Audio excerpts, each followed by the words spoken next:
Russia says some troops pulling back from Ukraine border. Russia's Ministry of Defense said Tuesday that some of the forces the country had massed close to its border with Ukraine over the last 4 months were being pulled back to their bases, but the US and its allies were in no rush to accept the remarks as an indication that Russia is, in fact, de-escalating. The buildup of well over 100,000 troops and a significant portion of Russia's military hardware along Ukraine's borders has drawn increasingly dire warnings from the United States of a possible imminent invasion. The Russian government has always maintained the buildup poses no threat to Ukraine and that its troops would return to their bases after carrying out what Moscow insists are just military exercises. But the biggest buildup of ground forces and war machines in Europe since the Cold War has set off alarm bells for months in the West.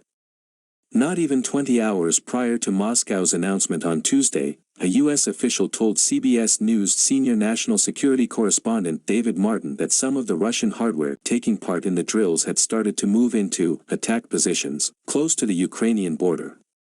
U.S. officials have not confirmed any Russian redeployments away from Ukraine's border, but Russian Defense Ministry spokesman Igor Konashenkov told reporters on Tuesday that some units that have been operating for weeks along the country's southwest border with Ukraine, having completed their tasks, have already begun loading onto rail and road transport, and today they will begin moving to their military garrisons. Individual units will march on their own as part of military columns. The ministry provided no numbers, and it was unclear exactly where along Russia's long border with Ukraine the movements might be occurring. Russian news agency Interfax cited the country's Southern District Command, however, as saying that some forces were being moved from Crimea, the southern peninsula of Ukraine that Russia annexed in 2014, back to bases in southern Russia's Dagestan and North Ossetia region.